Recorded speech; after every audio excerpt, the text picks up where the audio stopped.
हमारा प्रभु कहता है एक गाल को थप्पड़ मारे तो तुम दूसरे गाल को आगे कर देना। यदि तुम्हारा भाई भूखा है, प्यासा है, उसे खाना खिला और पानी पिला। यदि तेरा भाई गिरा हुआ है तो अपने भाई को उठा।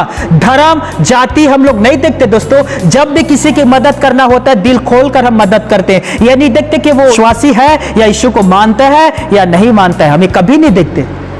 ये सच्ची बात है दोस्तों। हर एक विश्वासी के ऊपर सताव होता है और हर एक विश्वासी यीशु के नाम के कारण सताव से गुजरता है। ऐसा एक भी यहाँ नहीं होगा जो यीशु के कारण उसके ऊपर सताव ना हुआ हो, यीशु के कारण उसका बदनामी न किया हो, या यीशु के कारण उसके ऊपर उंगली ना उठाया हो, या यीशु मसीह के कारण उसका निंदा न किया हो।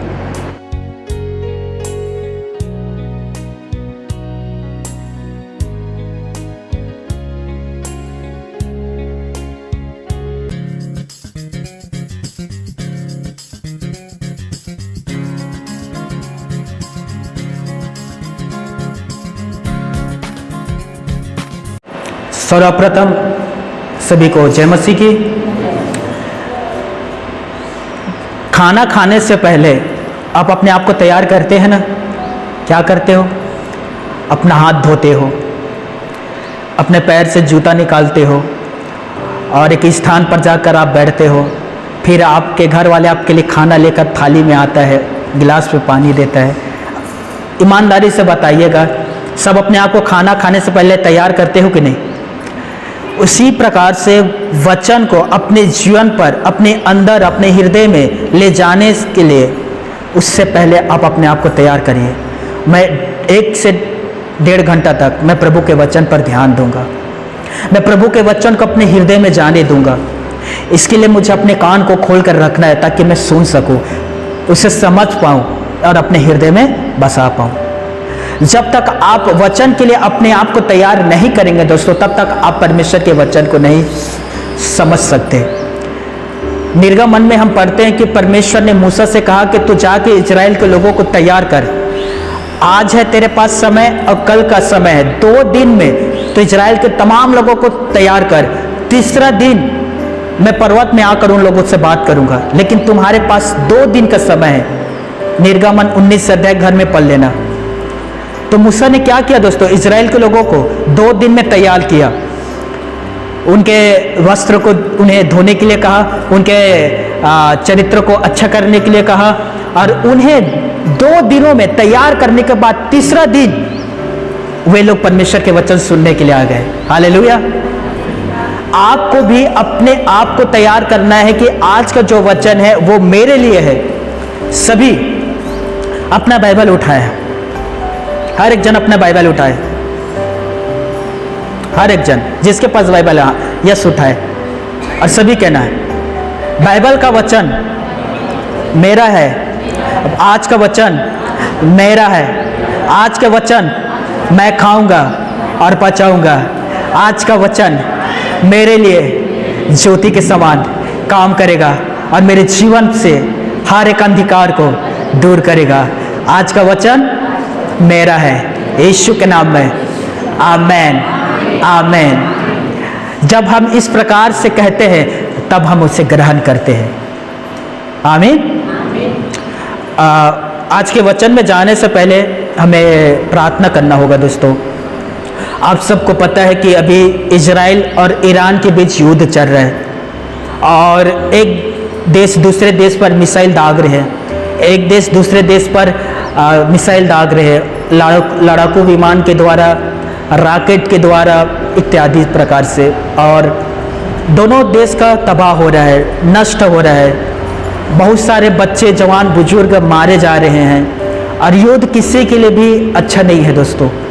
इससे पहले हम सभी ने मिलकर प्रार्थना किया था जब भारत देश और पाकिस्तान के बीच युद्ध चल रहा था और हमने प्रार्थना किया और उसी दिन हमारा प्रार्थना का उत्तर हमें मिला और सीज फायर अर्थात युद्ध पर विराम लग गया दोस्तों, और दोनों देश अपना अपना हथियार बंद कर लिया।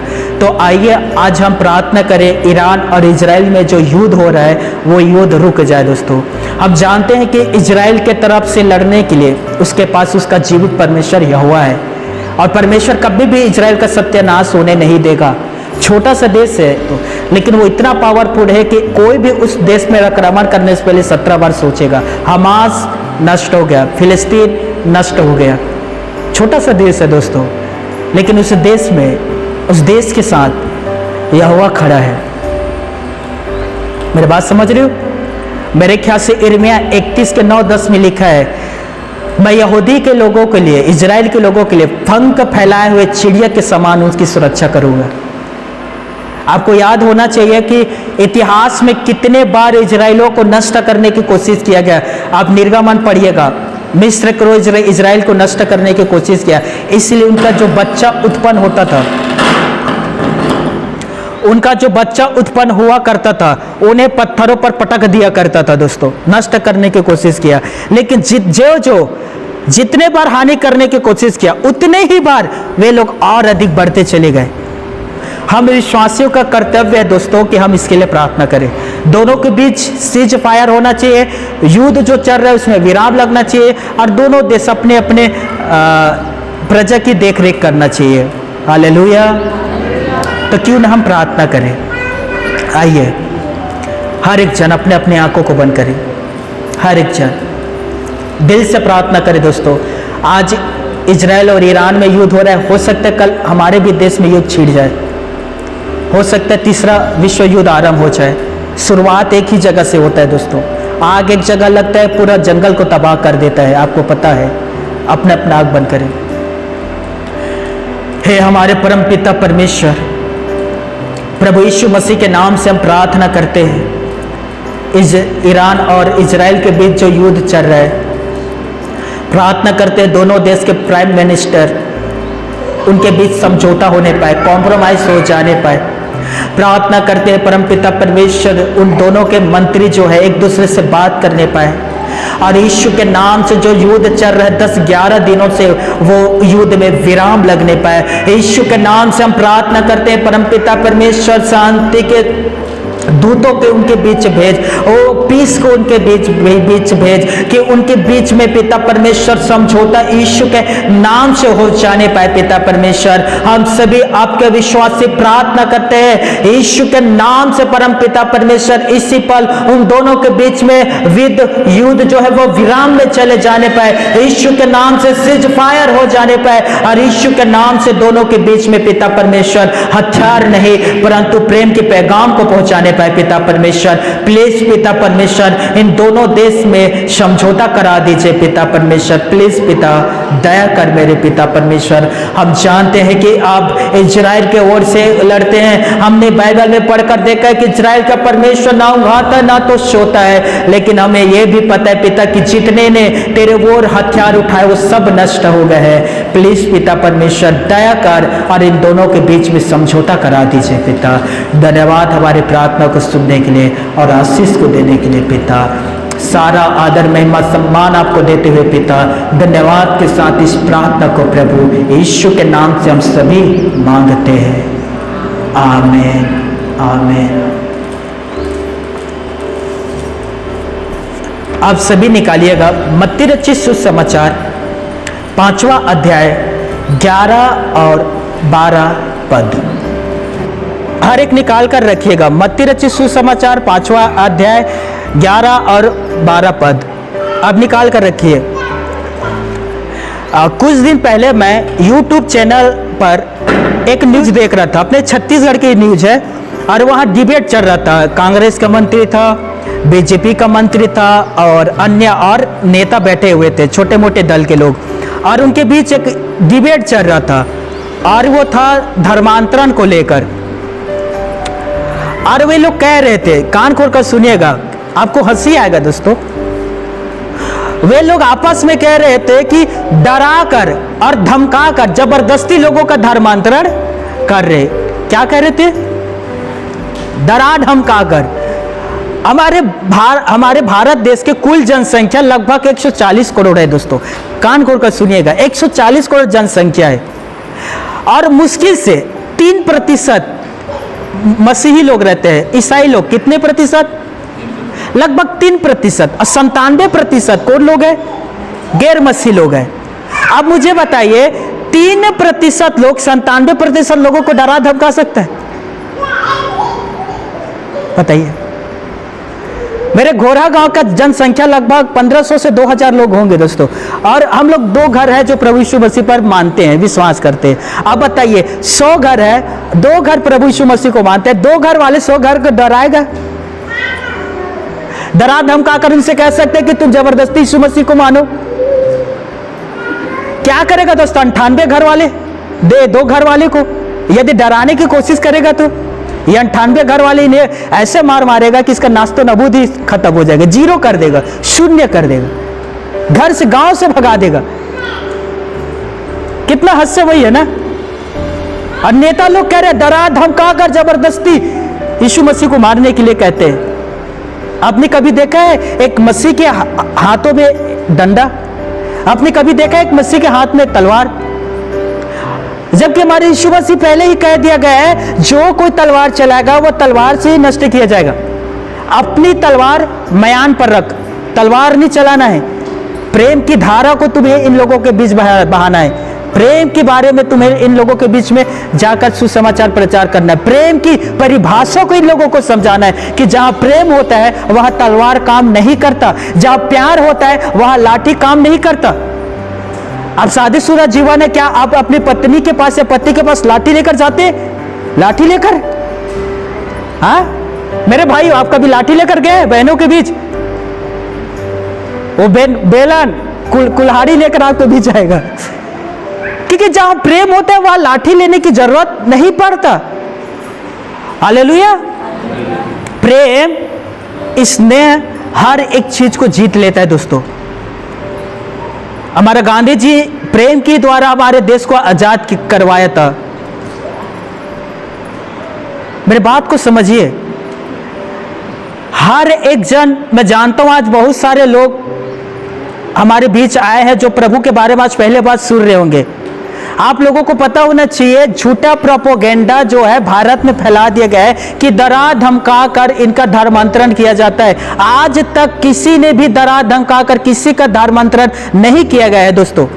आप सोचिए 100% में से 97% तो गैर मसीह है, 3% लगभग मसीही लोग हैं। क्या 3% लोग डरा पाएंगे दोस्तों? कभी भी आप सोचे इस बात पर? अभी अभी की बात है, कान खोलकर सुनिएगा। जमीनों को विश्वासियों का छीना जा रहा है, घर से उन्हें बेदखल किया जा रहा है। अभी अभी की बात है दोस्तों, और ये बात है कांकरेल जिला की। ये अभी की कांकरेल जिला की बात है।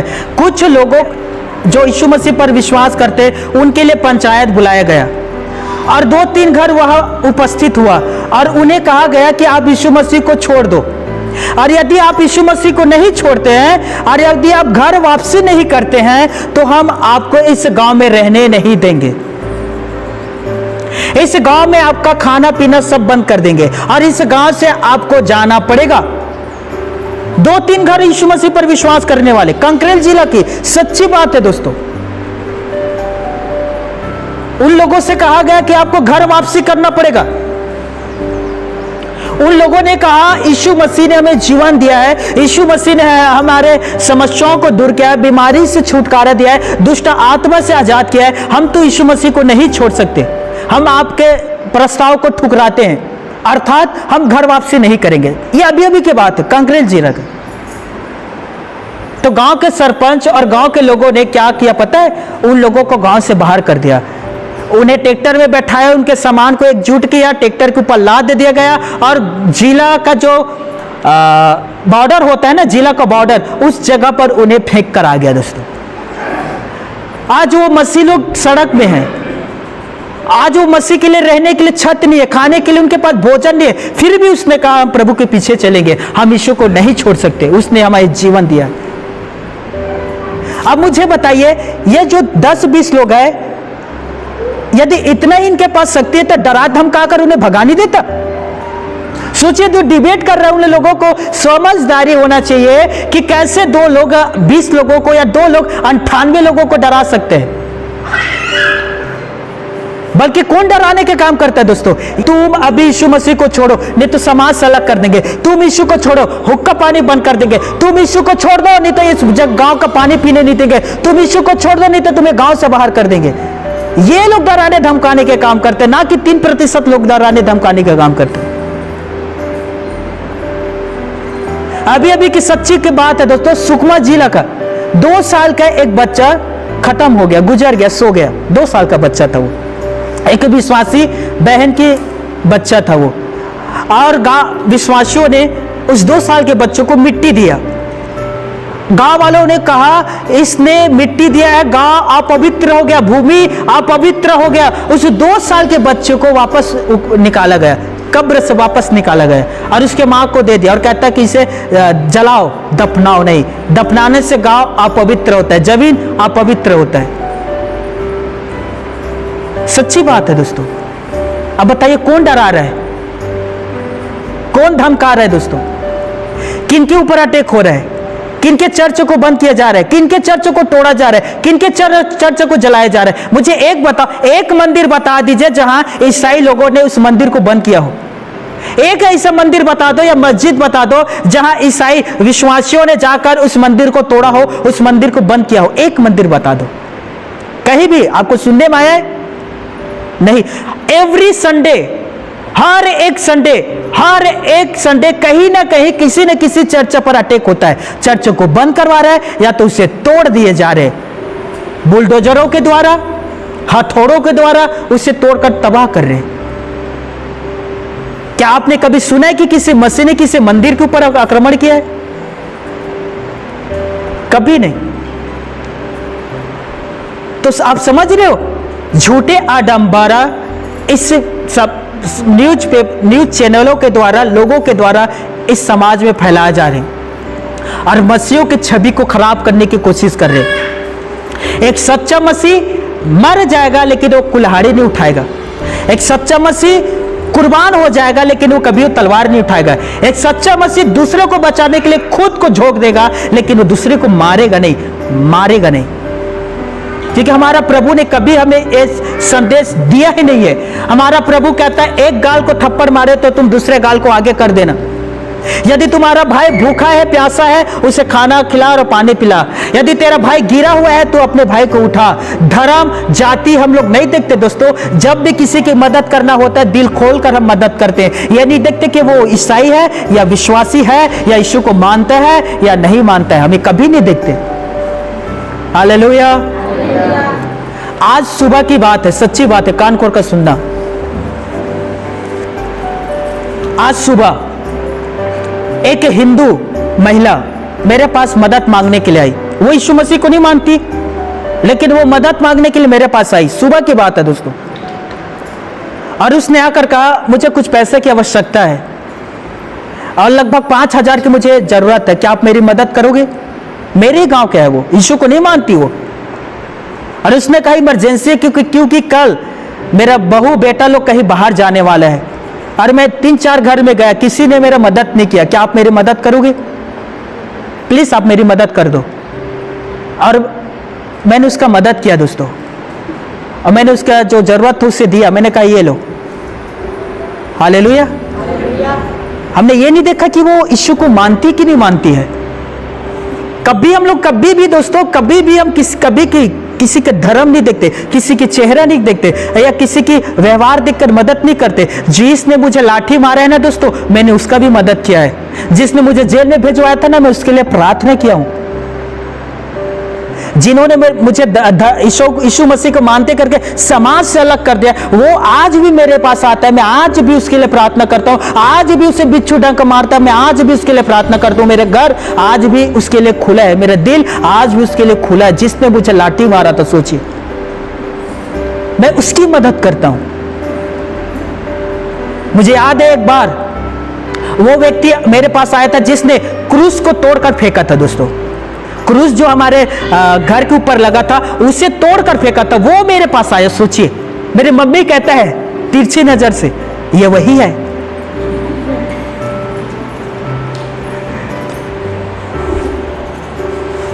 तिरछी नजर से इशारा में मम्मी कह रहे ना, क्योंकि वो बैठा हुआ था। मम्मी कह रही है वही है जो तोड़कर फेंका था। और देख आज मदद के लिए आए हैं। मैंने इशारा में से कहा मुझे भी पता है, मैंने भी वो वीडियो देखा था, ये वही है। लेकिन मैं बदला नहीं ले सकता, क्योंकि मेरा प्रभु कहता है, कान को सुनिए, मेरे यीशु मसीह ने कहा है मत्ती रचित सुसमाचार 5वें अध्याय 42, 43, 44, 45 पद आप पढ़ लेना। मेरे यीशु ने कहा, जो तुम्हें सताते हैं उसके लिए तुम प्रार्थना करना, तब तुम स्वर्गीय पिता की संतान ठहरोगे, क्योंकि तुम्हारा पिता भला और बुरा दोनों के लिए पानी बरसाता है इस पृथ्वी पर। अधर्मी और अधर्मी, धर्मी और अधर्मी दोनों के लिए सूर्य उदय करता है तुम्हारा परमेश्वर इस पृथ्वी पर।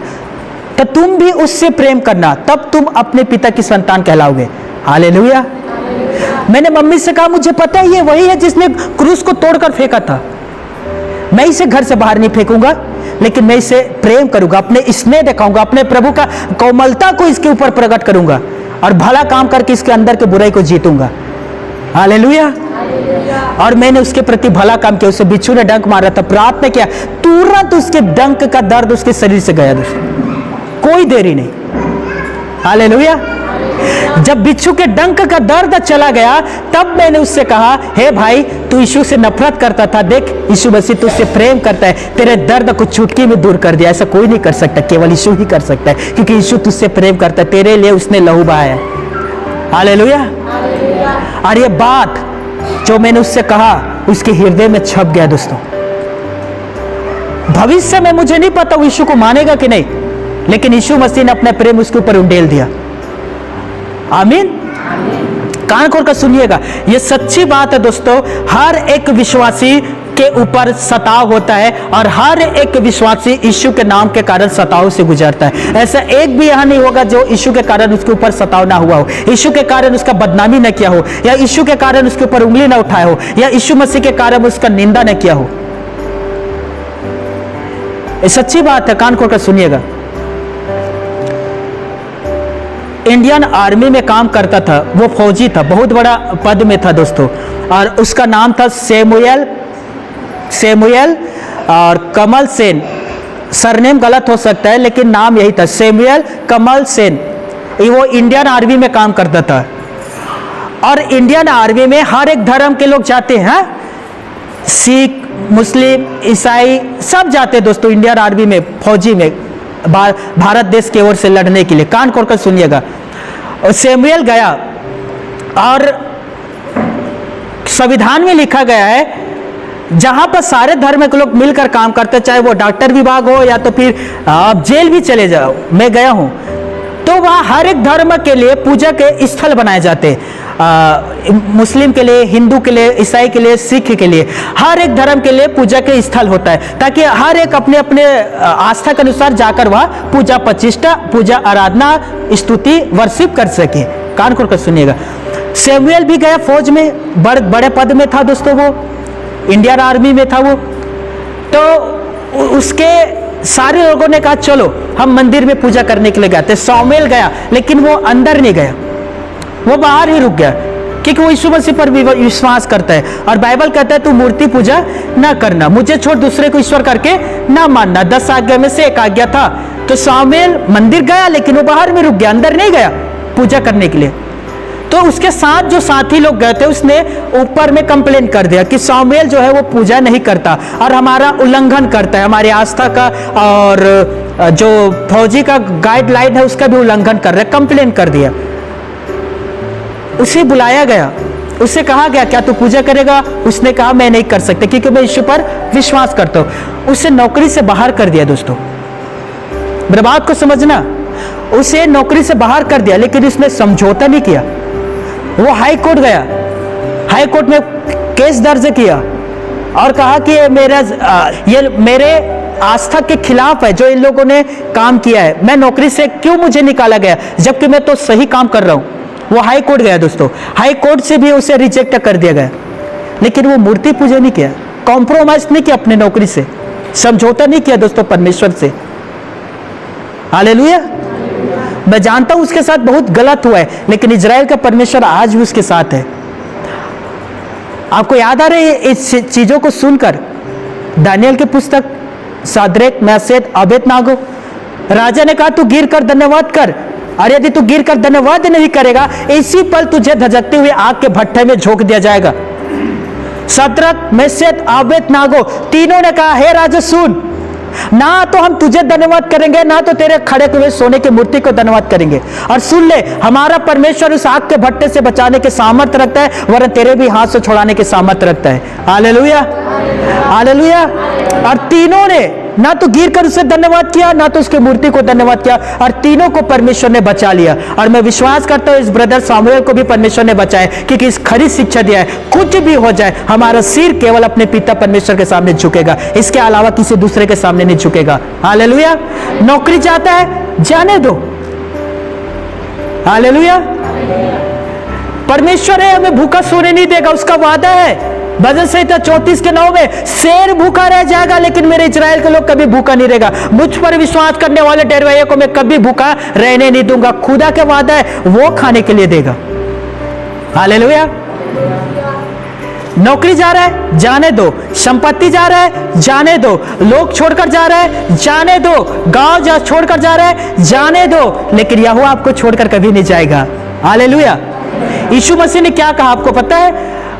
मत्ती रचित सुसमाचार 19 अध्याय 29 आयत में यीशु ने कहा, किसी ने घरों को या माता पिता को या भाई बहन को या खेतों को मेरे लिए छोड़ा है, स्वर्ग में उसे 100 गुना अधिक फल मिलेगा और वह अनंत जीवन का अधिकारी कहलाएगा। हालेलुया।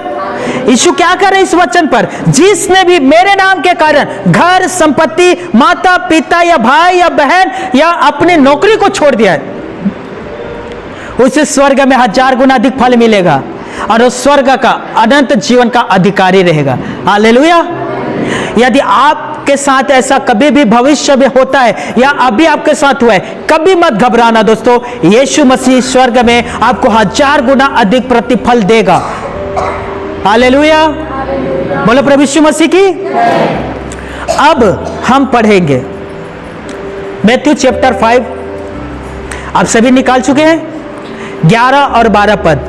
देखिए यहां लिखा है, यीशु कहता है, धन्य हो तुम जब मनुष्य मेरे कारण तुम्हारी निंदा करे और सताए और झूठ बोल बोल कर तुम्हारे विरोध में सब प्रकार की बुरी बातें कहे। 12 पद, तब आनंदित और मगन होना, क्योंकि तुम्हारे लिए स्वर्ग में बड़ा फल है, इसलिए कि उन्होंने उन भक्तों को जो तुमसे पहले थे इसी रीति से सताया था।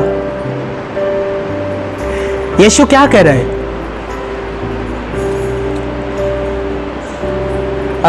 हर एक उन विश्वासियों के लिए जो सताओं से जाता है, उन विश्वासियों के लिए यह पद 10, 11 और 12 पद मलहम का काम करता है। दोस्तों क्या काम करता है? जब मैं जेल में था, मुझे जेल में डाला गया दोस्तों, और जब मैं जेल में गया और मैं आंख बंद किया तो मुझे यह वचन मिला, जहाँ लिखा है, धन्य हो तुम जब धार्मिकता के कारण सताए जाते हो, स्वर्ग का राज्य तुम्हारा है। तो मैं जब जेल में गया था, बार बार ये वचन को मैं स्मरण करता था और बार बार मैं याद करता था और कहता था, अगेश्वर तू क्यों फिक्र करता है? तू धन्य व्यक्ति है। तू हत्या करके जेल नहीं आया है, तू चोरी करके जेल नहीं आया है, किसी के साथ मारपीट करके जेल नहीं आया है, तू अच्छा काम करके जेल आया है, तू धार्मिकता के कारण सताया जा रहा है, तू धन्य है, स्वर्ग के राज्य तेरा है। हालेलुया। मैं अपने आप से बात करता था और अपने आप से कहता था, मैं धन्य व्यक्ति हूं कि यीशु मसीह के खातिर में जेल आया हूं। जब भी आपको यीशु के नाम के कारण सताए जाते हैं, आपके ऊपर बुरी बुरी दोष लगा जाते हैं, आपकी निंदा किया जाता है, आपका बदनाम किया जाता है, आपके ऊपर दोष लगा जाता है, उस समय आप अपने आप को धन्य व्यक्ति समझना। हालेलुया। कितने लोग हैं जो प्रेरितों की पुस्तक पढ़े हैं? हाथ उठाइए, मैं देखना चाहता हूं। प्रेरितों की पुस्तक बस 5 ही 7 लोग। बाप रे बाप, इतने सारे लोग हैं, ये हर बस 5 ही 7 लोग पढ़े प्रेरितों की पुस्तक। शुक्र है मैं तो ये नहीं कहा कि कितने लोग संपूर्ण बाइबल पढ़े, नहीं तो 7 में से 2 ही हाथ उठाते। प्रेरितों की पुस्तक नहीं पढ़े दोस्तों, कम से कम लगभग मैं 60 बार पढ़ चुका हूं प्रेरितों की पुस्तक। सोचिए, और आप एक बार नहीं पढ़े हैं दोस्तों। प्रेरितों के पुस्तक में पतरस, यूहन्ना, याकूब, अंद्रयास सारे चेलों को डांटा गया और कहा गया सैनिकों के द्वारा, प्रधानों के द्वारा, तुम दोबारा यीशु मसीह के नाम लेकर प्रचार मत करना, दोबारा तुम्हारे मुंह से यीशु के नाम नहीं आना चाहिए। और इसलिए हम तुम्हें 39 कोड़े मारते। कितना? पतरस को 39 कोड़ा पड़ा, याकूब को 39 कोड़ा पड़ा, यूहन्ना को भी 39 कोड़ा पड़ा, अंद्रयास और बरनबास को भी 39 कोड़ा पड़ा। Hallelujah, hallelujah. अच्छा ने सबको बराबर पड़ा। यदि किसी को कम पड़ता तो कहता ये तो गलत है भाई, तुझे 39 है, मुझे 35 ही क्यों पड़ा? सबको बराबर मिला, 39। और उनसे कहा गया दोबारा यीशु के नाम से प्रचार ना करना। दूसरा दिन आता है, इन लोग फिर प्रचार करने के लिए जुट जाते हैं। सारे एक साथ प्रचार कर रहे थे और कह रहे थे मन फिलाओ, स्वर्ग का राज्य निकट आ गया है, यीशु के ही नाम से केवल तुम्हें उद्धार मिलेगा, उसके अलावा कोई दूसरा नाम नहीं दिया गया है, केवल यीशु के नाम से तुम उद्धार पाओगे। इन लोगों को पता चला कि उन लोग फिर से प्रचार कर रहे, उन्हें फिर पकड़ा गया। डरा नहीं। पता है जब इन लोगों को 39 कोड़ा मार पड़ा, इन लोग गर्व के साथ कहता है ओ खुदा तेरा धन्यवाद, आज हम तेरे खातिर 39 कोड़ा खाए, हमें इस पर गर्व है। हालेलुया। पछताया नहीं, अफसोस किया नहीं, परंतु उन्होंने गर्व किया कि हमने यीशु के नाम के खातिर 39 कोड़ा खाया। मैं आप सबसे क्या करूं दोस्तों, यदि कोई भी मसीह के नाम के खातिर आपके ऊपर उंगली उठाता है, आपका बदनाम करता है, आपके निंदा करता है, तब आप अपने आप को गर्व महसूस करना और कहना शुक्र है प्रभु, मुझे इसे योग्य ठहरा कि मैं तेरे नाम के खातिर थोड़ा दुख उठा सका, ज्यादा नहीं, थोड़ा दुख उठा सका। मेरे तीन कहने पर 11वें पद को आप सभी जोर से पढ़ना, सब एक साथ जोर से, 1, 2 और 3।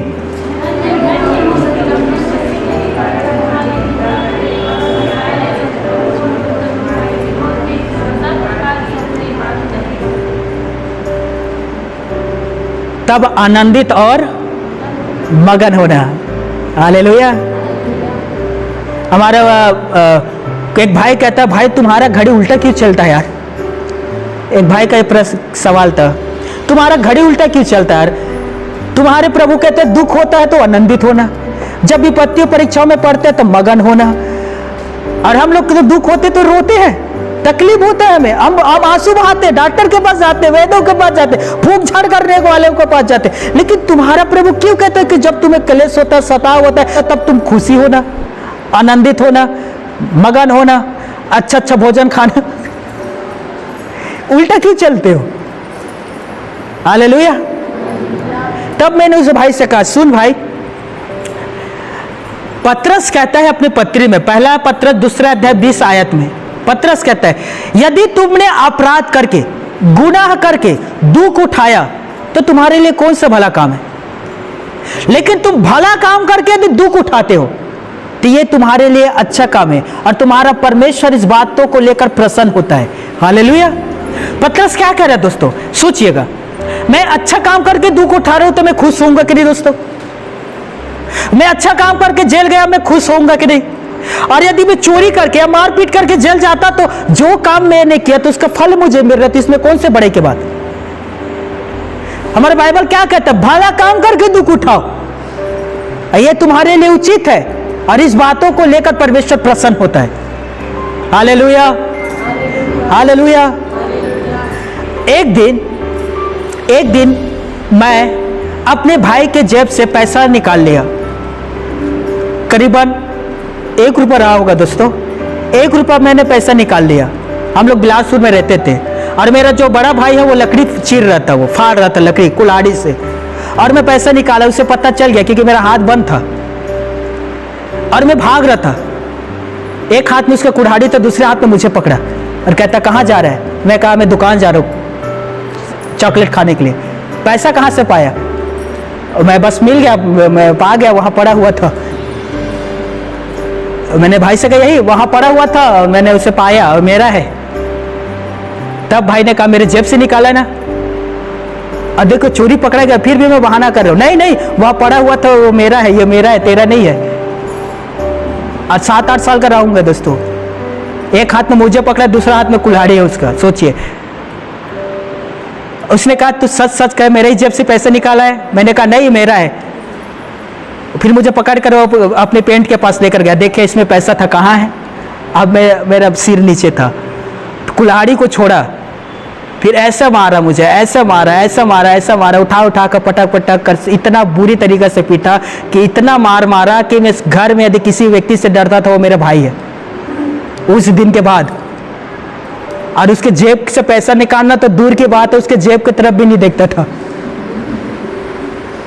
ये सच्ची बात है दोस्तों। यदि वो मुझे उस दिन नहीं मारता तो मैं बदलता नहीं, यदि उस दिन मुझे दंड नहीं देता तो चोरी करने की आदत मेरे जीवन से नहीं जाता। मेरी बात समझ रहे हो ना? तो जो मैंने चोरी किया तो उसका फल मुझे मिला। हालेलुया। इसे उल्टा कर दो, यदि मैं चोरी नहीं करता उसके बाद भी मैं मारता तो कोई बात नहीं, मैं तो अच्छा काम किया था ना, मैं तो चोरी नहीं किया था, मेरा ही पैसा था। तो यीशु मसीह क्या कहता है? भला काम करके तुम दुख उठाओ, बुरा काम करने से दुख उठाने से अच्छा है कि तुम भला काम करके तकलीफों को उठाओ। हालेलुया। अब मेरे पास वक्त की कमी है, आने वाले रविवार को आपको मैं बताऊंगा दोस्तों ऐसे में ऐसे भाई और ऐसे ऐसे बहनों के बारे में जिन्होंने यीशु के कारण पूरे जिंदगी अपने सलाखों के पीछे गुजार दिया। उनके साथ बलात्कार हुआ, उनके साथ शोषण हुआ और उन्हें बेदर्दी से पीटा गया। खून के आखिरी कतरा उन्होंने यीशु मसीह के लिए बहा दिया बहनों ने। और उनका शब्द ऐसा था, हमें कोई गिला शिकवा नहीं है, हमें तो यीशु के लिए जान देना ही था, बस इतना ही है कि हमें 10 साल पहले देना था, 2 साल पहले ही दे रहे हैं। कोई गिला शिकवा नहीं है, हम यीशु के लिए कुर्बान होते हैं। ये उनका शब्द था दोस्तों। हालेलुया। कुछ लोगों को ना कुछ लोग घर वापसी कर लेते हैं और वापस चले जाते हैं दलदल में। मुझे समझ में नहीं आता, जिस दलदल से खुदा ने तुझे बाहर निकाला उसी दलदल में वापस क्यों जाना? हालेलुया। देखिए यीशु मसीह ने कहा, यहां यीशु कहता है झूठ बोल बोलकर तुम्हारे विरोध में सब प्रकार की बुरी बातें कहेंगे, हर एक प्रकार की तुम्हारे खिलाफ बुरी बातें कहेंगे। झूठ बोलकर ना, सच्चाई बोलकर नहीं, झूठ बोलकर तुम्हारे ऊपर इल्जामों को लगाएंगे। कान खोल कर सुनिए। जब मैं वो डिबेट देख रहा था तो वो लोग कह रहे थे नौकरी का प्रलोभन लालच देकर लोगों को धर्मांतरण करवाते हैं। क्या करवाकर? नौकरी का। अब कान खोल कर सुनिएगा, ये मैं सच्चाई बात बता रहा हूं। मेरे पास बहुत सारे प्रार्थना निवेदन आते हैं जिसमें से क्रिश्चियन मसीह परिवार से निवेदन आता है और वो लोग कहते हैं कि भैया प्रार्थना करना मेरे बेटा को नौकरी लग जाए। एक आंटी है रेमोना, वो आंटी कहता है कि मैं प्रार्थना करना मेरे बेटा का और मेरा नाती का नौकरी लग जाए। और ये लोग क्रिश्चियन है। कितने सारे निवेदन आते हैं जिन लोग कहते हैं कि प्रार्थना करने के हमारे बेटे की नौकरी लग जाए। यदि नौकरी देकर धर्मांतरण करवाया जाता तो सबसे पहले ईसाई लोग अपने बच्चों को नौकरी में नहीं रखता। आप लोग सोचिए, रखते कि नहीं रखता दोस्तों? अपने ही लोगों को पहले नौकरी में रखता ना। एक मैं पहचान का एक डॉक्टर है जो MBBS है और उनके 2 बच्चे हैं जो अभी बाहर पढ़ाई कर रहे हैं। उसकी पत्नी मुझसे कहता है कि भैया प्रार्थना करना हमारे बेटे को अच्छा जॉब मिल जाए, जबकि वो दोनों हॉस्पिटल के हेड है दोस्तों। वे लोग कह रहे हैं कि प्रार्थना करना हमारे बेटे को नौकरी मिल जाए। चलो वो तो बहुत दूर की बात है, मैं अपने जीवन के बारे में लेता हूँ। कान खोल कर सुन रहे हम लोग, मेरा भतीजा है, अब मेरे भतीजे के लिए नौकरी ढूंढ रहे और अभी मिल नहीं रहा है। ये झूठा है बात है और ये प्रोपोगेंडा है दोस्तों कि नौकरी के प्रलोभन लालच देकर धर्मांतरण करवा जाता है। बताइए, जब किसी का इंटरव्यू होता है, जो इंटरव्यू देने के लिए जाता है, सरकारी जॉब हो या प्राइवेट जॉब हो, कान खोलकर सुनिएगा, तो उससे पूछा जाता है तू किस धर्म का है? अरे ईसाई है, तुझे नौकरी मिल गया। हिंदू है, तुझे नौकरी मिल गया। ऐसा होता है क्या? क्यों इंटरव्यू लिया जाता है दोस्तों? जिसके अंदर योग्यता काबिलियता होगा उसे ही ना तो नौकरी मिलेगा कि धर्म के आधार पर नौकरी मिलेगा। ये सरासर झूठ बात है। मैंने उनके डिबेट को देख रहा था दोस्तों, तो धर्मांतरण के ऊपर था और ये सरासर झूठ बात है दोस्तों। किसी को भी नौकरी देकर तो किसी का धर्मांतरण नहीं किया जाता। जो योग्य है, काबिल है, उसे ही नौकरी मिलेगा। हालेलुया। आगे कान खोलकर सुनिए। वे लोग कह रहा था पैसा का लालच और स्वास्थ्य का लालच देकर उनके धर्मांतरण करवाए जाते हैं। पैसा का लालच देकर और अच्छा सेहत का लालच देकर कि आओ मसीह में हम तुम्हारा इलाज करके फ्री में तुम्हारा इलाज करेंगे और तुम्हारा धर्मांतरण कराएंगे। अब मुझे ईमानदारी से बताना, क्या इंसान इतना निर्बुद्धि है? हेलो, क्या इंसान इतना कमजोर है, उनका धर्म, उनका आस्था, कि किसी को पैसा या स्वास्थ्य के लालच में उसका धर्मांतरण करा दे? बताइए। मुझे लगता है कोई भी इंसान इतना बेवकूफ नहीं होगा। मैं शब्द इस्तेमाल नहीं करना चाहता था पर करना पड़ा। बेवकूफ नहीं होगा कोई भी इंसान। आप कान खोल कर सुनिए। मुझे याद है बेतलपुर का एक भाई है, एक परिवार है, उसका नाम नहीं ले रहा हूं। उसने कहा कि मेरा पति बीमार है, उसके पैर में सूजन होता है, घाव होता है, आप उसके लिए प्रार्थना करो। मैंने कहा ठीक है सिस्टर, मैं प्रार्थना किया। और प्रार्थना करने के बाद मैंने उसके पत्नी से पूछा आप इसका इलाज क्यों नहीं करवाते, जबकि बेतलपुर में रहते हो और वहां तो इसका इलाज अच्छा से होता है। तब उस बहन ने कहा जो ईसाई है, हमारे पास पैसा नहीं है भैया कि हम जाकर इलाज करा सके। ये बेतलपुर की बात है। विश्रामपुर से फोन आया, उसका ससुर बीमार था, उसका ब्रेन में कुछ समस्या था। मैंने प्रार्थना किया, मैंने कहा डॉक्टर के पास क्यों लेकर नहीं जा रहे हो? ईसाई है वो लोग, और वे लोग कहते कि हमारे पास पैसा नहीं है भैया कि हम लोग डॉक्टर के पास जाए। बहुत ही गरीब है हम लोग। अब मुझे बताइए, पैसा देकर यदि किसी का धर्मांतरण किया जाता तो सर्वप्रथम ईसाई लोग अपने ही तो समाज के लोगों को उठाते ना। बताइए, इन लोग को इलाज के लिए पैसा नहीं है इनके पास दोस्तों, तो इन लोग इन्हें पैसा देते ना, इन लोग इलाज करवाओ, आओ हम आपका फ्री में इलाज करते हैं। कितने साल पहले बाहर से जो फंडिंग पैसा मिलता था मसीही लोगों को, मिशनरी लोगों को, अस्पतालों को, सबको तो बंद करवा दिए गए। इनके पास खुद के पैसा नहीं है तो इन लोग कहां से दूसरे को पैसा देंगे? मैं सच्ची बात कर रहा हूं। बहुत सारा तो सेवक इसीलिए सेवकाई छोड़ देते हैं दोस्तों, क्योंकि इसके पास पैसा नहीं होता गाड़ी बस में सफर करके प्रचार करने के लिए, बाइबल खरीदने के लिए, अपने बच्चे को पाल पोसने के लिए। इनके पास पैसा नहीं होता, इसीलिए लोग सेवकाई छोड़ देते। हमारे बेमेतरा में एक पुलिस नामक एक भाई आया था, इसके पास पैसा नहीं था, बेमेतरा को छोड़कर वापस चला गया, आज किसानी का काम कर रहा हूं। हजारों हजार पास्टर सेवकाई छोड़ देते इसी वजह से, क्योंकि उसके पास पैसा नहीं होता। अब मुझे बताइए दोस्तों, यदि पैसा देकर किसी का धर्मांतरण होता तो इतने सारे सेवक क्यों सेवकाई छोड़ रहे हैं? इन्हीं के भाई बहन बीमार है, उनका इलाज करने के लिए पैसा नहीं है। अरे कोई किसी की मदद कर देता है तो लोग क्या करते, धर्मांतरण हो रहे हैं। अब मुझे बताइए ईमानदारी से, यहाँ इतने सारे लोग हैं, जब आपका भाई बीमार पड़ेगा क्या आप उसकी मदद नहीं करोगे? जब आपकी बहन है यदि गिर गया क्या आप उसे नहीं उठाओगे? आपका बहन भूखा तो क्या आप उसे खाना नहीं खिलाओगे? आपका भाई प्यासा तो क्या आप उसे पानी नहीं पिलाओगे? यदि आपका भाई नंगे तो क्या आप उसे कपड़े नहीं दोगे? आपका भाई बेघर है तो क्या आप अपने घर में पनाह नहीं दोगे? क्या वही मरते छोड़ दोगे? कोई भी ऐसा करेगा क्या? यदि कोई मसीह भाई, कोई भाई बीमार है, इसका 2 रुपए मदद कर दे, अरे धर्मांतरण कर रहे। कोई बीमार में हॉस्पिटल में बीमारी से पीड़ित है, जाकर उसके लिए प्रार्थना करते, अरे देखो ये लोग धर्मांतरण करवाया है। हर एक चीज को धर्मांतरण में जोड़ देते हैं। कोई किसी की मदद कर रहे, भूखा है खाना खिलाया, देखो धर्मांतरण कर रहे, चावल देकर धर्मांतरण करवा रहे। अरे कोई किसी का चावल देकर धर्मांतरण नहीं करवाता रे मूर्खों, तुम लोग तो खुद स्वयं मदद नहीं करते अपने भाई का, और कोई कर रहा है उसके ऊपर धर्मांतरण का दोष लगा देते हैं। हालेलुया। और मुझे समझ में नहीं आता, हर एक व्यक्ति को अपना आस्था, अपना धर्म चुनने का स्वतंत्रता है, आजादी है, तो कोई भी चुन सकता है ना। फालतू के बदनाम क्यों करना? और इन्हीं लोगों का सोचिए, मेरे पास है स्क्रीनशॉट, फोटो खींच के रखा हूं। एक सिस्टर जो मसीह थी, ईसाई कौम में पैदा हुई थी, उसने ईसाई धर्म छोड़कर दूसरे धर्म को अपनाया, तो बड़े बड़े पेपर में लिखा था घर वापसी। क्या? ईसाई धर्म छोड़कर इसने क्या किया?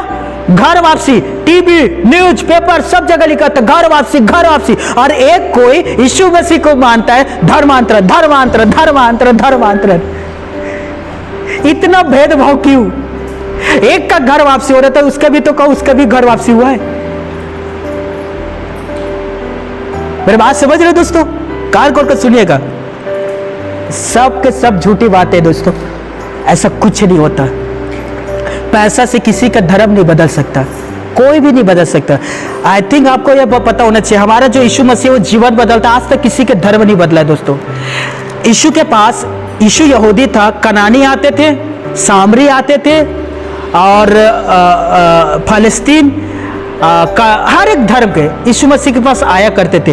यीशु मसीह कहता था तुम्हें क्या चाहिए, हमारे घुटने में दर्द है, ठीक है चंगे हो जाओ।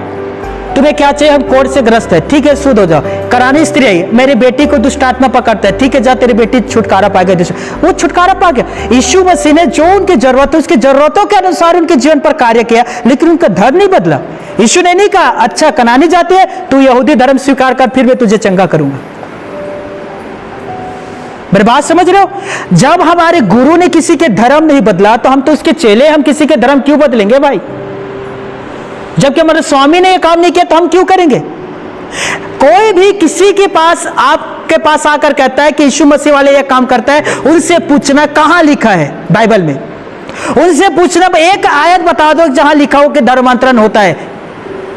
उनसे पूछना कि खुद हमारे पास्टर मुश्किल से कलेसिया चला पाता है तो वह काम में 2-4 लाख रुपए कहां देगा। अब उनसे कहना कि हम खुद कलेसिया को पैसा देते, हम खुद कलेसिया के लिए दान भेंट देते, हम दशवांश देते, इसी कारण हमारे चर्च का पासवान गाड़ी में पेट्रोल डलवा कर सेवा कर रहे हैं। अभी हम लोग देना बंद कर देंगे, बेचारा बैठ जाएगा घर में। तो वो हमें पैसे नहीं देता, बल्कि हम खुद जाकर चर्च में क्या दे रहे, पैसा दे रहे। हालेलुया। यदि तुम्हें भी पैसा देना है तो चलो। हालेलुया। यदि तुम्हें भी अपनी इच्छा के अनुसार देना है तो चलो, आज हम आपको चर्च लेकर जाते हैं, भेंट उठाता है, आप उसमें डाल देना जितना डालना है। आपको पैसे नहीं मिलेगा, आपको देना पड़ेगा उल्टा। बोलो प्रभु यीशु मसीह की। कान खोलकर सुनिएगा दोस्तों, प्रभु यीशु ने कहा क्यों मसीही लोग मदद करता है बिना मुंह देखे और बिना किसी स्वार्थ का। कान खोलकर सुनिए, क्यों हम लोग मदद करते हैं दोस्तों। यदि हमारे पास 2 रुपए भी रहेगा ना दोस्तों और कोई हमसे मांगने के लिए आएगा और यदि है और प्रभु कहता दे दे बेटा, तो हम उस 2 रुपए को देंगे भले हमारे पास ना रहे। मेरे साथ ऐसे कितने बार हुआ है दोस्तों, कितने बार मेरे पूरे बैंक अकाउंट जीरो हो गया था, बट मैंने मदद किया अपने भाई बंधुओं का। मुझे प्रभु ने कहा दे, तो मुझे देना पड़ता है। और हम ये नहीं देखते दोस्तों कि वो यीशु को मानता है या वो यीशु को नहीं मानता, वो चर्च जाता है या वो चर्च नहीं जाता। हम लोग इस चीजों को नहीं देखते। यदि हाँ प्रभु कह रहे मदद कर, आत्मा कह रहे मदद कर, तो हम उसकी मदद करेंगे। हालेलुया। बाइबल कहता है, मेरे ख्याल से लुक्का रचित सुसमाचार 6वां अध्याय 35 आयत, जैसे तुम्हारा पिता दयावंत है वैसे तुम भी दयावंत बनो। हालेलुया। प्रभु यीशु कहता है यदि तेरा भाई भूखा है उसे तू खाना खिला। यीशु कहता है यदि तेरा भाई प्यासा है उसे तू पानी पिला। यदि तेरा भाई बीमार है तो उसकी तू मदद कर, और यदि तेरा भाई कमजोर है तो तू उसे ढाढ़स दे। यदि तेरा भाई गिरा हुआ है तो अपने गिरे हुए भाई को उठा। यदि तेरे भाई के पास कपड़े नहीं है तो तू अपने भाई को कपड़े दे। यदि तेरे भाई के पास घर नहीं है तो तू अपने घर में उसे ला। यदि तेरे भाई के पास किसी भी प्रकार के कोई भी तकलीफ है तो उसकी तकलीफ की तू सुधी ले। जैसे मैं कोमल और दयावंत हूं वैसे तू भी दया और कोमल बन। हालेलुया। आपने कभी सोचा मेरे भाई और मेरे बहनों, इतने सारे सताओं के बावजूद, इतना सारा पुलिस कंप्लेंट होने के बावजूद, इतने सारे पास्टर को जेल में जाने के बावजूद, इतने सारे विश्वासी के घर को छीनने के भी बावजूद, फसल को छीनने के भी बावजूद मसीही क्यों बढ़ रहा है? मसीहा क्यों फल और फूल रहा है दोस्तों? अन्य कोई होता धर्म कब का खत्म हो गया होता, लेकिन मसीह क्यों बढ़ रहा है? क्यों मसीह बढ़ रहा है? क्योंकि मसीहत में आपको वो प्रेम मिलता है जो दूसरे के जहान में नहीं मिलता। दूसरे आपसे प्रेम नहीं करता दोस्तों, लेकिन मसीहत ऐसा नहीं होता। बाइबल कहता है कि परमेश्वर कहता है जो भेड़ मैंने तुम्हें दी है उसकी सुधी ले, जो भेड़ मैंने तुम्हें दिया है उसको खाना खिला, जो भेड़ तुझे दे उसे सुखदायी झरने के पास ले चल और मन चाहे पानी पिला, जो भेड़ मैंने तुम्हें दे उसकी तू सुधी ले। कौन कहता है? यीशु मसीह। किससे कहता है? अपने चरवाहा से। मैंने तुझे भेड़ दे इसकी तू चरवाही कर। यिर्मयाह 23 अध्याय उन चरवाहों को डांटता है और उन चरवाहों से कहता है मैंने तुझे भेड़ बकरी दी, तूने उसकी सुधी क्यों नहीं लिया? मैंने तुझे भेड़ बकरी दी, तूने क्या किया? अपने चारागाह से उसे भगा दिया, अपने चर्च से तूने उसे भगा दिया। देख, वो दिन आने वाला, मैं हर एक भेड़ बकरी का लेखा तुमसे लूंगा। परमेश्वर किसे डांटता है दोस्तों? यिर्मयाह 23 अध्याय में अपने चरवाहों को जो गलत व्यवहार किया। मेरे भाइयों और मेरे प्यारी बहनों, कान खोलकर सुनिएगा। यदि आप मसीह में आते हैं और आपने यीशु मसीह को ग्रहण कर लिया है, तो आपके ऊपर नाना प्रकार के इल्जाम लगाया जाएगा, नाना प्रकार के आपके ऊपर दोष लगाया जाएगा। यहां तक कि कुछ लोग आपको यह भी कह देंगे कि आप गाय के मांस खाते हो। मेरे बार कम से कम हजारों बार मुझे कहा गया होगा मेरे गांव के लोगों के द्वारा, ये लोग तो गाय के मांस खाते। मैंने पूछा, सबसे पहले ये बताओ, गाय के मांस मिलता कहाँ है भाई? कहाँ मिलता है? आप कह रहे हो ना गाय के मांस खाते हम लोग, तो आप ही बताओ कहाँ मिलता है गाय का मांस? अरे गाय को हम बचपन से उसके साथ है, हमने उसे नहलाया है, उसे घास खिलाया है, उसे हमने उसका सेवा किया है। यदि कोई हमें अरबों रुपए भी दे देगा और कहेगा गाय का मांस खा लो, हम नहीं खाएंगे। बचपन से हमारे उसके साथ आस्था है। हालेलुया। इतना इल्जाम लगाते हैं, जो इल्जाम सुनकर तो कभी कभी मैं हंस देता हूं, तो सामने वाले को गुस्सा आता है, तू हंस रहा है? तो भाई आप इल्जाम ही ऐसा लगा रहे हो कि हंसी आ रहा है, तो फिर हंसेंगे नहीं तो बताओ। हालेलुया। एक बार ना ऐसे इल्जाम लगाया गया, ये बाहर प्रचार करने के लिए जाता है, बोरी बोरी पैसा भर के लाता है। मैंने कहा, एक दिन मैं बाहर गया था, सही बात है, गांगपुर गया था, गांगपुर कवर्धा के पास, और मैं 4-5 बोरी भर के ले आया। और मैंने कहा अब आकर देख भाई, बोरी भर भर के लाया हूँ। तो बोरी खोला, अंदर से सबके प्रार्थना निवेदन निकल रहा था। प्रार्थना करना घुटने में दर्द है, प्रार्थना करना हाथ में दर्द है, प्रार्थना करना इसमें दर्द है। मैंने कहा ये देख, अब बाहर से भर भर के ये लाते हैं प्रार्थना निवेदन। हालेलुया। तो ये छोटी बात है, कभी भी अफसोस न करना। एक पत्री निकालना, मत्ती 10 और उसके हम 22 पढ़ेंगे। मत्ती 10 के 22। मत्ती 10 के 22 कोई एक पढ़िएगा। मेरे नाम के कारण सब लोग तुमसे बैर करेंगे। यीशु मसीह कहता है, यहाँ यीशु का ये कहा हुआ है, मेरे नाम के कारण, अर्थात यीशु नाम के कारण, ईसाई नाम के कारण बहुत सारे लोग तुमसे बैर रखेंगे, परंतु जो अंत तक धीरज धरेगा उसी का उद्धार होगा। यीशु मसीह जानता था दोस्तों कि मुझ पर विश्वास करने वालों के ऊपर बहुत सारे दोष लगाए जाएंगे, बहुत सारे, लेकिन वो दोष लगाने सब दोषी नहीं ठहर जाते। मैं जेल जाने से मैं दोषी नहीं ठहरा दोस्तों। मुझे कहा गया जज के द्वारा कि आपको दोषी मुक्त किया जाता है, आपके ऊपर जितने भी इल्जाम लगाया गया था वो बेबुनियाद है और हम आपको रिहा करते हैं। हालेलुया। तो कितने भी आपके ऊपर दोष लगा ले, उस दोष लगाने सब दोषी नहीं ठहरते। इसीलिए हमारे प्रभु यीशु मसीह ने कहा, आनंद और मगन होना, क्योंकि तुमसे पहले जितने भविष्यद्वक्ता है उनके ऊपर भी ऐसे ही दोष लगाया जाता था। चाहे यिर्मयाह के विषय में पढ़ लीजिए, यिर्मयाह की पुस्तक में उसके ऊपर दोष लगाकर उसे कुआं के अंदर डाल दिया, तहखाने के अंदर डाल दिया, उसे कुछ दिनों में एक रोटी दिया जाता था दोस्तों, भविष्यद्वक्ता था। लेकिन आखिरी में क्या हुआ? उसे दोष से मुक्त किया गया। हालेलुया।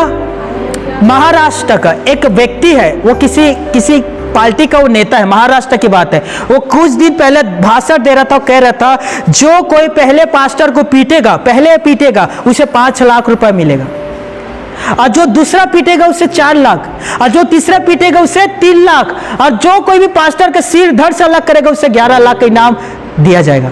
ये महाराष्ट्र की बात है, 11 लाख का इनाम।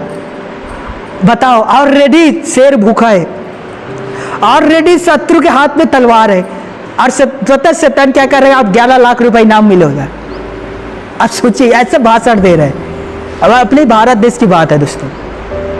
और आपको पता है, मसीहों ने, क्रिश्चियनों ने भारत देश के लिए क्या काम किया आपको पता है? भारत देश के उन्नति और उत्थान में इतना बड़ा सहयोग किया जो आज तक किसी ने नहीं किया। आपको मैं बता रहा हूं, कान खोलकर सुनिएगा। आज कन्या विश्वविद्यालय खुला हुआ है। पता है पहला कन्या विश्वविद्यालय किसने खोला था? William Carey. इसने भारत देश में प्रथम कन्या विश्वविद्यालय खोला था। सावित्रीबाई फुले के बारे में हम पढ़ते ना, इसने कन्या विश्वविद्यालय में जाकर, मिशनरी विद्यालय में जाकर शिक्षा ग्रहण किया था। पंडित रमाबाई इन लोगों ने शिक्षा ग्रहण किया था और आगे आकर बच्चों को पढ़ाया था दोस्तों। बचत बैंक कहां से आया था? विलियम कैरी के द्वारा। बचत बैंक इस भारत देश में बैंक लाने वाले विलियम कैरी है।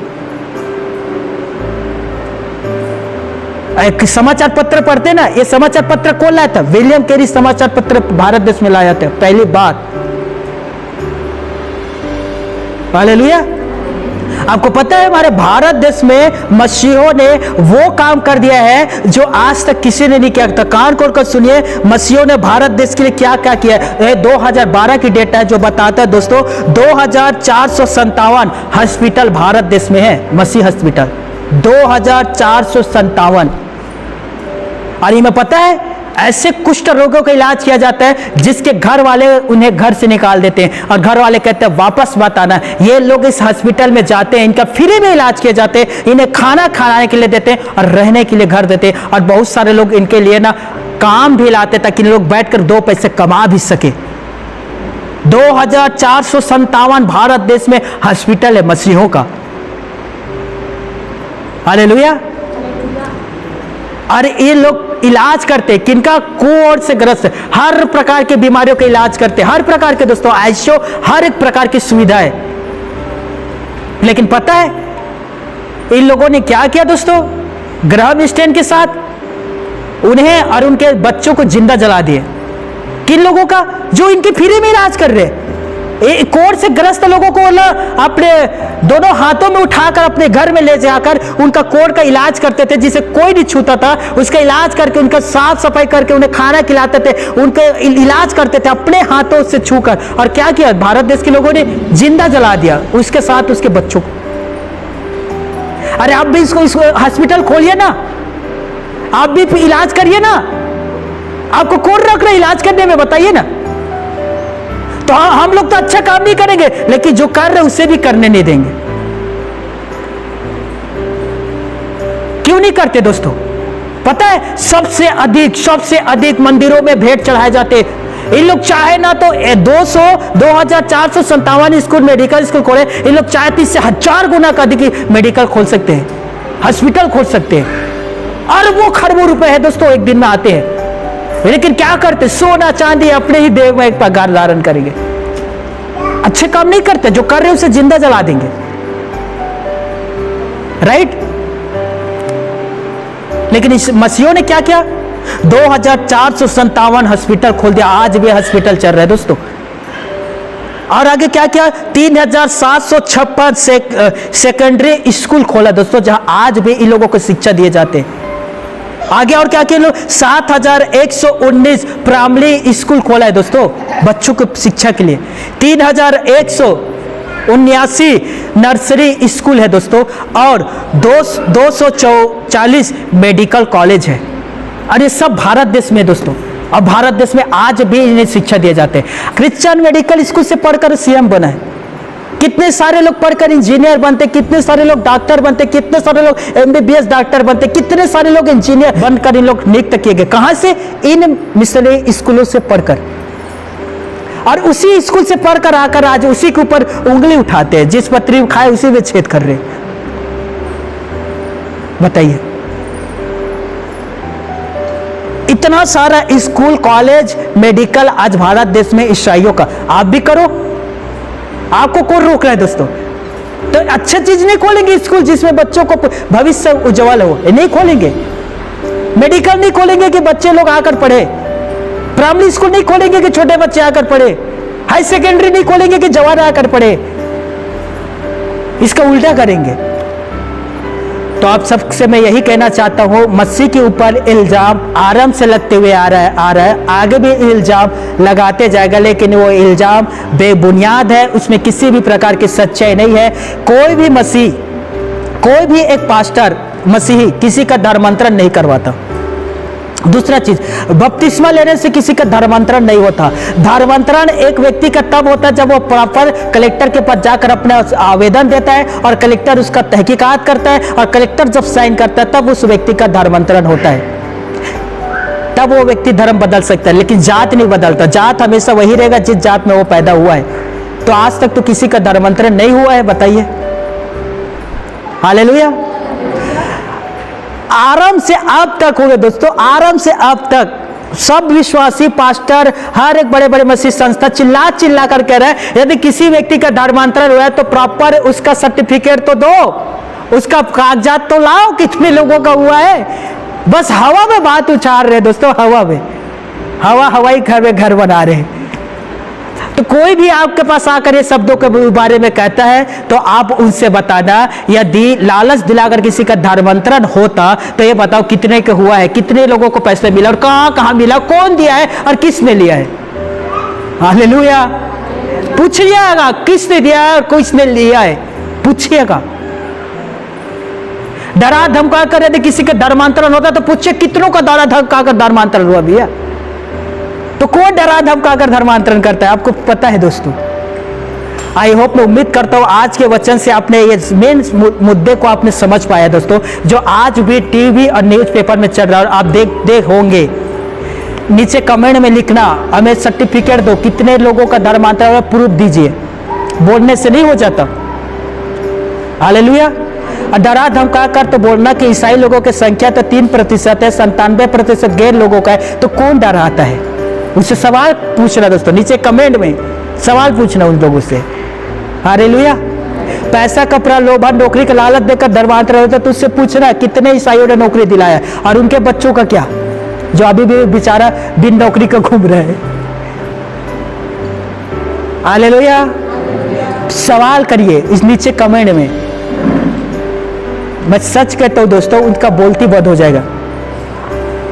तो मेरा यही था मेरे भाइयों और मेरे बहनों, मसीही में आप सभी विश्वासी जो आ रहे हैं, बहुत सारे नए लोग हैं, तो आप डरिए नहीं। मसीह में किसी का भी धर्मांतरण नहीं होता, वो आपका व्यक्तिगत इच्छा है। एक पास्टर आपको बपतिस्मा दे सकते हैं, प्रभु बोध में आपको शामिल कर सकते हैं, चर्च आने के लिए प्रेरित कर सकते हैं, लेकिन आपका धर्म परिवर्तन एक पास्टर कभी नहीं कर सकता, क्योंकि उसके पास अधिकार नहीं है। वो अधिकार केवल कलेक्टर के पास है। हालेलुया। और एक पास्टर कभी कलेक्टर नहीं बन सकता और कलेक्टर कभी पास्टर नहीं बन सकता, दोनों अलग अलग है। हालेलुया। मेरे बात समझ रहे हो ना।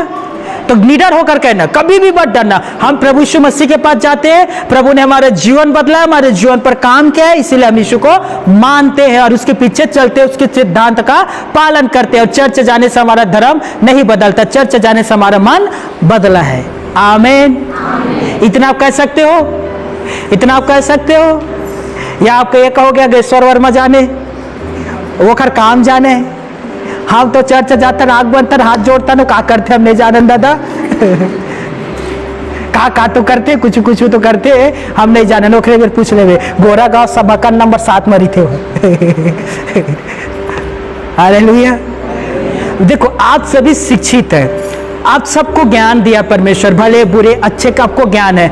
मैं आपके सामने 2 लड्डू रख रहा हूँ, ठीक है। 2 लड्डू है आपके पास, ठीक है। मोटी चूर का लड्डू, एक में जहर है और एक में जहर नहीं है। बाएं वाले में जहर है, दाएं वाले में जहर नहीं है। और मैं आपसे कहता हूँ, आप मोती चूर के लड्डू किससे खाओगे? और मैं कहता हूँ बाएं में जहर है, दाएं में जहर नहीं है, तो आप किसे उठाओगे?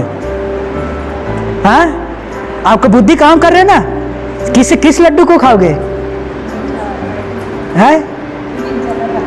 और बाई चांस मैं कहता ठीक है 1 मिनट, मैं हाथ पीछे करता हूं और ऐसे अब कहता हूं किसे खाओगे? तो आप क्या करोगे? हाथ जोड़ दो भैया, दोनों आप ही खा लो, हम तो चले। कौन रिक्शा लेगा भैया? देखिए आपका दिमाग काम करने लग गया ना। देखिए परमेश्वर ने आपको हर एक को बुद्धि दिया है, इसीलिए आप सड़क पर चलते हैं, अपने साइड में चलते हैं, अब रॉन्ग साइड पर नहीं चलते। रॉन्ग साइड पर चलेगा आपको पता है इसकी डेथ हो जाएगा। चूल्हा में आग जलाता, आपको पता है उसे छुएंगे नहीं, चिमटा रखे उसे छूने के लिए, क्यों? हाथ पे क्यों नहीं छू लेते? आपका दिमाग काम करता है ना, क्यों? क्योंकि हम जल जाएंगे। राइट के सही बात है कि नहीं दोस्तों? जब आप मुनगा खाते, मुनगा खा के सोक्सी को फेल देखते हो ना, उसे क्यों नहीं चगल के खा लेते? क्योंकि वो खाने के योग्य नहीं। कौन काम कर रहा है? दिमाग काम करता है कि नहीं? हालेलुया। तो आपको अच्छा और बुरा दोनों चीज का फैसला करने का, ग्रहण करने का खुदा ने आपको बुद्धि दिया है। तो आप मसीह को भी ग्रहण करते दोस्तों, आपको बुद्धि दिया है। तो कोई भी आकर कहेगा तुम ऐसा, तो उसके कहने सो जाओगे क्या? नो। हालेलुया।